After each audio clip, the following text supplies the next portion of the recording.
자,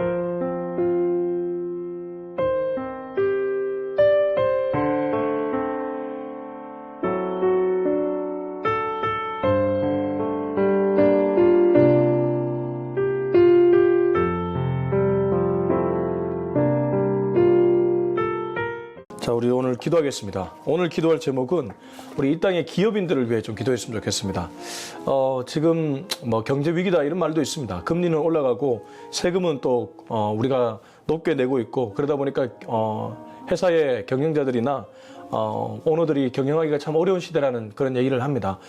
그러나 회사가 또 기업을 운영을 잘해야지 고용도 창출되고 또 우리나라 경제에 힘을 줄 수 있는 줄로 믿습니다. 그래서 이 시간에 함께 기도할 때 하나님 경제인들에게 힘을 불어넣어 주시고 또 그들이 포기하지 않는 열정을 허락하여 주셔서 그들이 이 사회에서 자신의 맡은 역할을 잘 감당하게 해달라고 우리 같이 기도했으면 좋겠고, 노사가 서로 싸우는데 혈안이 되는 것이 아니라 서로 잘 합의해서 서로 간에 정말 상생이 일어나는 그런 노사 간의 관계가 되게 해달라고 우리 기업인들을 위해서 다 같이 한번 기도했으면 좋겠습니다. 기도하겠습니다. 하나님 아버지, 이 시간에 이 땅의 기업인들을 위해 기도합니다. 하나님, 한 회사를 운영하는 것이 얼마나 힘든 일인지 아버지 하나님 보통 일이 아닙니다. 하나님, 기업의 오너나 또 함께 일하는 모든 직원들이나 서로 간에 상생이 있기를 원하고 협력할 수 있기를 원합니다. 동반자 관계로 거듭날 수 있도록 하나님 저들 가운데 개입하여 주시고 함께하여 주시옵소서. 어려운 때를 보내고 있습니다. 경제 위기라는 말은 이제 뭐 그냥 대수롭지 않은 그런 말이 되어버렸습니다. 하나님, 이 경제 위기 시대에, 고금리의 시대에, 하나님 고물가의 시대에 우리 경제인들이 지혜롭게 모든 일을 잘 대처할 수 있도록 도와주시고, 하나님 한 회사가 도산하면 그 회사에 있는 식구들이 함께 밖으로 나앉게 됩니다. 하나님 아버지, 이런 일이 일어나지 않도록 보호해 주시며 회사마다 주님 힘과 능력을 더해 주시고, 특별히 그 회사를 운영해가는 모든 운영진들에게 하나님 지혜와 포기하지 않는 열정을 허락하여 주시옵소서. 그래서 하나님 그 일들을 잘 감당함으로 이 사회에 다시 한번 독수리와 날개침 같이 비상하는 은혜가 있게 하여 주시옵소서.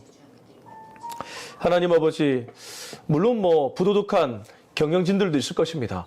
그러나 우리나라에는 참 남 모르게 열심히 살아가는 수많은 회사의 오너들도 있습니다.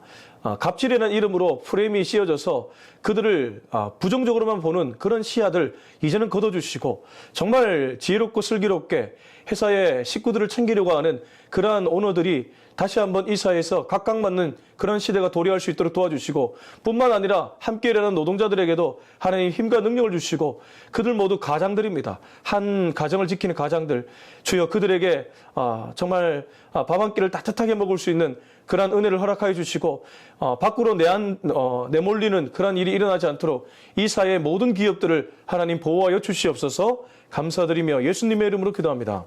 아멘. 네, 오늘 하나님 말씀은 사무엘상 16장 14절에서 23절까지입니다. 사무엘상 16장 14절에서 23절까지의 말씀을 우리 같이 읽도록 하겠습니다. 시작.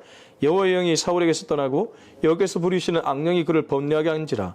사울의 신하들이 그에게 이르되, 보소서, 하나님께서 부리시는 악령이 왕을 번뇌하게 하온즉 원하건대 우리 주께서는 당신 앞에서 모시는 신하들에게 명령하여 수금을 잘 타는 사람을 구하게 하소서.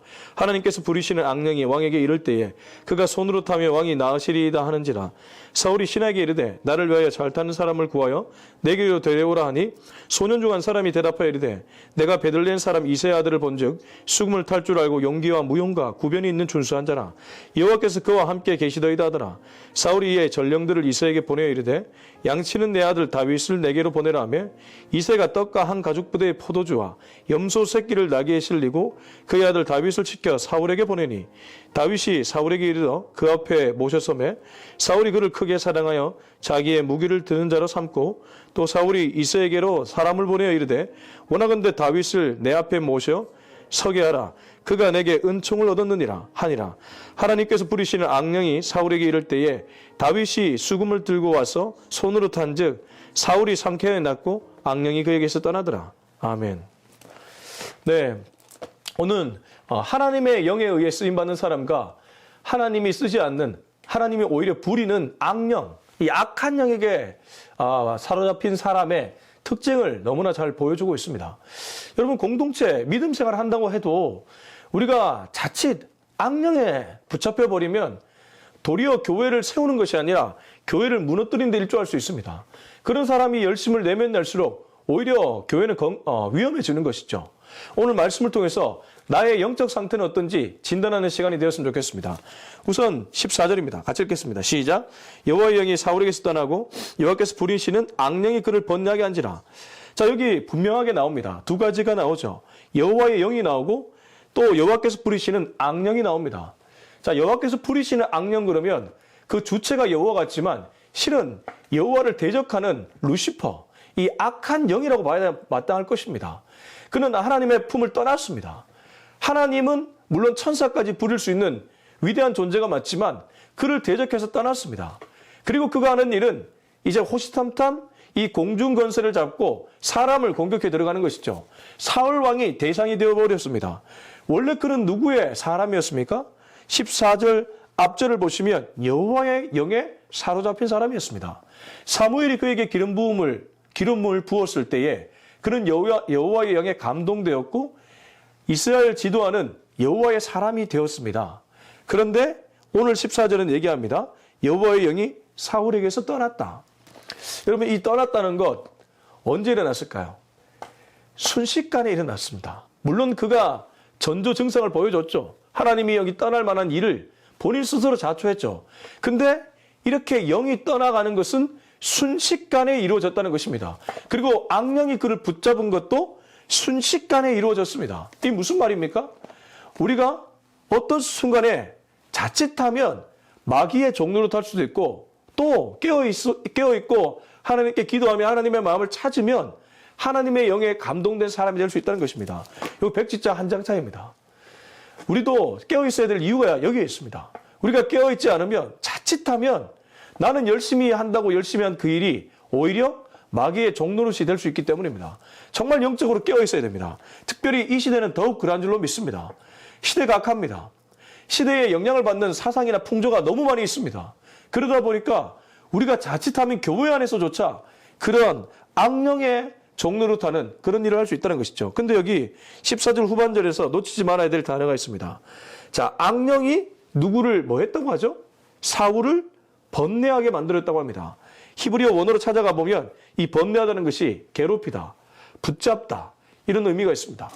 그러니까 여러 가지 생각이 들게 만들어서 그의 마음을 붙잡아 버리는 것이 악한 영의 특징입니다. 다시 한번요.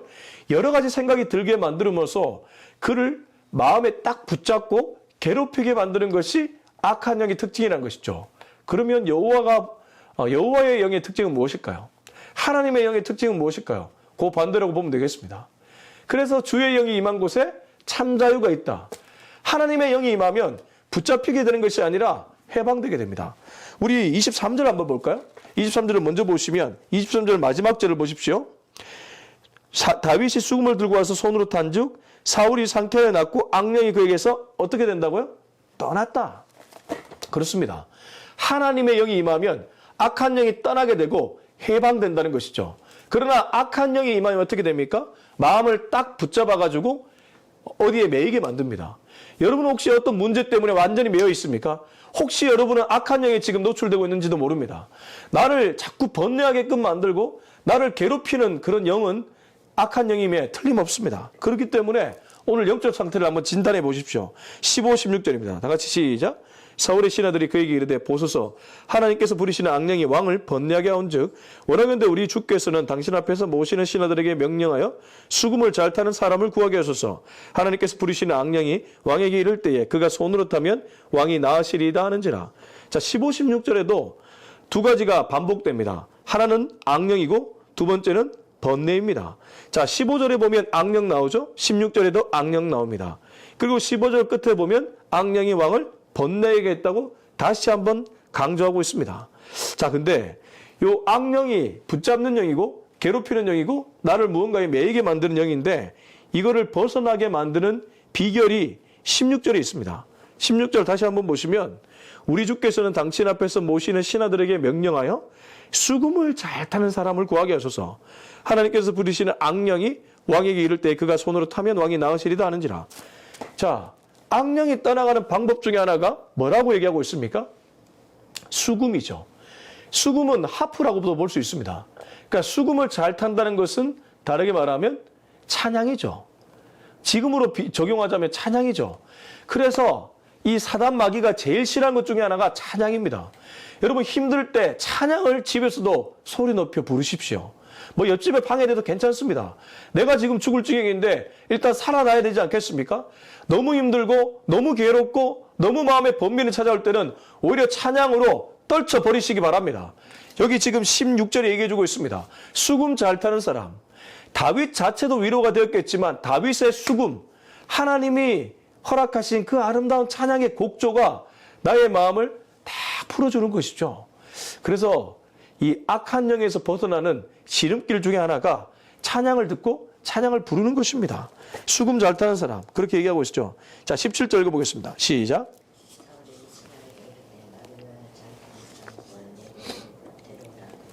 자, 저는 17절 읽으면서 참 재밌는 생각을 하게 됐습니다. 사울이 신하에게 이르되 나를 위하여 잘 타는 사람, 수금 잘 타는 사람 얘기하겠죠. 내게로 데려오라니. 자, 하나님이 다윗을 왕실로 인도하는데 어떤 방식으로 인도하는지를 잘 보십시오. 다윗이 지금 자기 의지가 아닌데 가장 권력의 핵심 심장이라고 할 수 있는 왕실로 가게 됩니다. 물론 앞서 16장에서 그는 이제 하나님 입장에서는 실제적인 왕으로 등극했습니다. 왜냐하면 하나님이 사울을 버리고 그에게 새롭게 기름 부음을 허락했기 때문입니다. 그러나 그의 현실은 어디였습니까? 목동이었습니다. 사실 사울도 그랬죠. 그가 왕되고 기름 부음을 받고 바로 왕으로 등극한 것이 아니라 소를 몰고 있었습니다. 기억나실지 모르겠지만 다윗도 양을 치는 목동의 자리에 그대로 있었습니다. 생활이 바뀐 것, 환경이 바뀐 것 아무것도 없었습니다. 근데 때가 이름에 하나님이 그가 막 하고자 하는 그런 열정을 보이지 않았음에도 불구하고 자연스럽게 어디로 인도하고 있습니까? 왕실로 인도하고 있습니다. 왕이 될 사람을 왕실로 이렇게 인도하신 하나님 놀랍지 않습니까? 사울이 아픈 것, 사울이 악한 영에 지금 붙잡힌 것 사실 큰 그림으로 보자면 하나님의 계획 속에 있다는 것이죠. 자, 18절부터 20절입니다. 시작. 소년 중 한 사람이 대답하여 이르되 내가 베들레헴 사람 이새의 아들을 본즉 수금을 탈 줄 알고 용기와 무용과 구변이 있는 준수한 자라. 여호와께서 그와 함께 계시더이다 하더라. 사울이 이에 전령들을 이새에게 보내어 이르되 양치는 내 아들 다윗을 내게로 보내라 하며 이새가 떡과 한 가죽 부대의 포도주와 염소 새끼를 나귀에 실리고 그의 아들 다윗을 시켜 사울에게 보내니. 18절에 보면 이 다윗에 대한 설명을 한 번 더 해주고 있는데 앞에서는 우리 16장 12절 볼까요? 12절 보시면 앞에서는 사무엘이 기름 부음을 할 때 그의 빛이 붉고 눈이 빼어나고 얼굴이 아름답다. 다소 외모에 초점을 맞췄다면 18절에 보시면 여기서는 마치 왕이 될 인재상을 그대로 얘기해주고 있습니다. 한 번 더 보실게요. 소년 중 한 사람이 대답하여 이르되 내가 베들레헴 사람 이새의 아들을 본즉 수금을 탈 줄 알고 용기와 무용과 구변이 있는 준수한 자라 여호와께서 그와 함께 계시더이다 하더라. 여러분 이게 그냥 수금을 타는 사람 정도의 묘사입니까?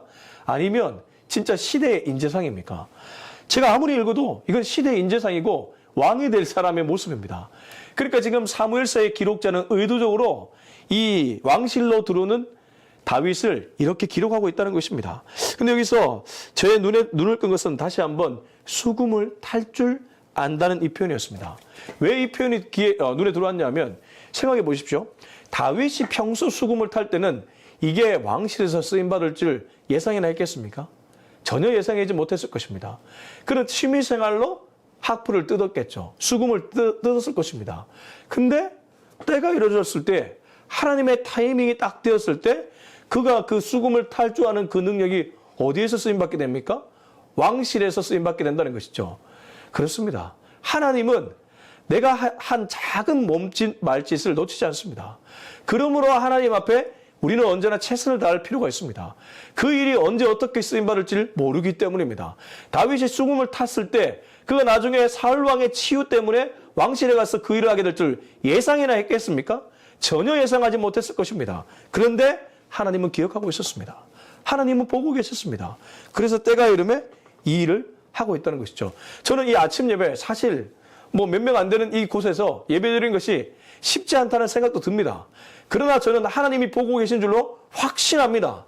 하나님이 보고 계시기 때문에 하나님은 이 일을 합력해서 반드시 선으로 갚아주실 것입니다. 다윗이 수금을 탈 때 아무도 보는 사람 없었습니다. 그러나 그는 아무도 보지 않더라도 기쁜 마음으로 연주했습니다.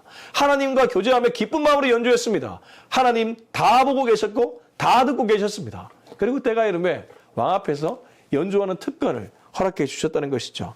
그리고 사람을 치유하는데 그 일을 썼다는 것 잊지 마십시오.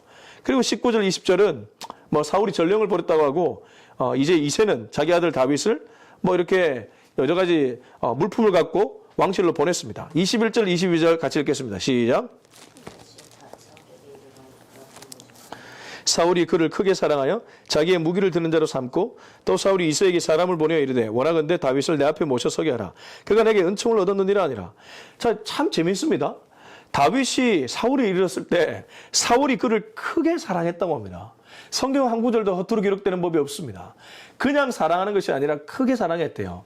자기의 약점, 자기의 아픈 부분을 치유해주는 사람이 왔기 때문에 그랬을까? 그랬을 수도 있지만 좀 의도적이죠. 다윗이 왕실로 가는 것도 참 신기한 노릇인데 가서도 이렇게 사랑받게끔 하나님은 만드셨습니다. 사울이 그를 크게 사랑했다고 기록하고 있습니다. 뿐만 아니라 그냥 자기를 치유해주는 음악사가 아니라 무기를 든 사람, 핵심 인력으로 그를 배치합니다. 22절 보시면 사울이 이새에게 사람을 보내 이르되 원하건대 다윗을 내 앞에 모셔서게 하라. 이새에게 사람을 보냈다는 것은 당신 아들을 이제 왕실의 사람으로 만들어달라. 그런 부탁 아니겠습니까?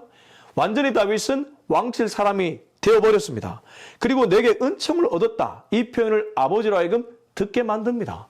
아버지에게도 효도하게 만들죠. 왕실에 가서 왕의 사랑을 받죠. 이게 웬일입니까? 하나님이 기름 붓고 나서 다윗을 잊지 않았다는 증거입니다. 그리고 이스라엘이 점점 바뀌고 있다는 증거입니다. 비록 사울 개인으로 볼 때는 악한 영에 붙잡혀서 너무나 아픈 시기를 보내고 있지만 이스라엘 전체를 볼 때는 오히려 시대가 바뀌고 있다는 것이죠. 자, 마지막 23절 읽고 마무리하겠습니다. 시작. 사울에게 이를 때에 다윗이 수금을 들고 와서 손으로 탄즉 사울이 상쾌에 낫고 악령이 그에게서 떠나더라. 자, 한 번 더 앞서 읽었던 23절은 사울이 다윗의 수금을 해하프를 뜯는 그 소리를 듣고 나았다고 얘기하고 악령이 그에게서 떠났다고 얘기합니다.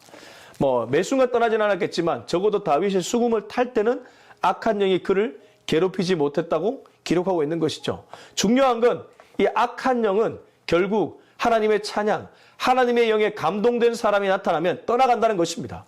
공동체가 언제 해방이 됩니까?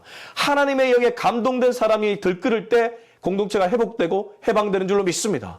그러나 악한 영, 범민의 사로핀 자, 자유가 아니라 억누르는 자들이 많이 있으면 그 공동체는 희망이 없습니다.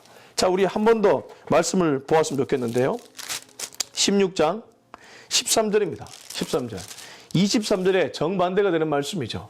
13절을 같이 읽겠습니다. 시작. 사무엘이 기름 뿔병을 가져다가 그의 형제 중에서 그에게 부었더니 이날 이후로 다윗이 여호와의 영에게 크게 감동되니라. 사무엘이 떠나서 라마로 가니라. 다윗은 여호와의 영에 감동되었고 사울은 여호와께서 부르시는 악령에 붙잡혔습니다. 자, 여러분은 어떻습니까? 여러분의 영적 상태는 어떻습니까?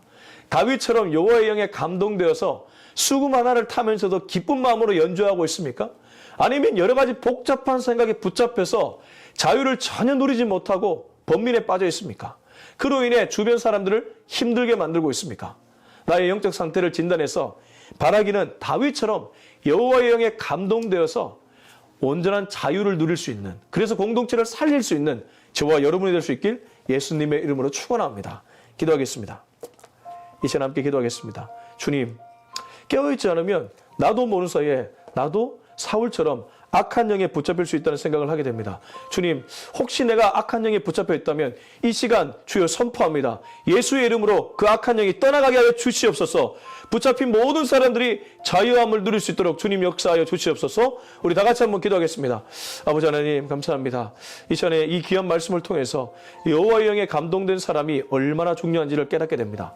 여호와의 영에 감동되지 않고 잘못된 영, 악한 영에 붙잡혀버리면 도리어 공동체를 파괴할 수 있고 공동체를 무너뜨릴 수 있는 줄 압니다. 하나님, 나도 범민에 붙잡혀 있지만 공동체까지 어렵게 만들 수 있는 것이 악한 영에 붙잡힌 사람들의 모습입니다. 주님, 나는 여호와의 영에 감동될 수 있기를 원합니다. 다윗처럼 여호와의 영에 감동되어서 어느 곳에 있더라도 하나님과 교제하며 하나님 앞에서 찬양하며 수금을 뚫을 수 있는 우리가 되게 하여 주시옵소서. 주여, 사울은 사람의 도움 없이는 어떤 것도 할 수 없는 나약한 왕이 되어버렸습니다. 하나님, 사람들에게 자신의 못난 모습을 보여줄 뿐이었습니다. 하나님, 지금도 악한 영에 사로잡혀서 마치 자기가 선한 영에 잡혔다고 착각하고 사람들을 힘들게 하는 사람들이 있습니다. 악한 영은 언제나 억누릅니다. 악한 영은 자유는커녕 사람들을 힘들게 만들 뿐입니다. 주여, 그런 사람들이 내가 되지 않도록, 우리 공동체가 되지 않도록 막아주시옵시고 여호와의 영에 감동된 사람들이 이곳에 많아질 수 있도록 주님 축복하여 주시옵소서. 이제는 우리 주 예수 그리스도의 은혜와 하나님의 다음 없는 사랑과 성령의 위로교통 충만 기름 부으심의 그 놀라운 역사가 오늘 이 메시지를 듣고 여호와의 영에 감동된 다윗처럼 수금 타면 우리 모두의 머리 위에 지금부터 영원토록 함께하기를 간절히 축원하옵나이다. 아멘.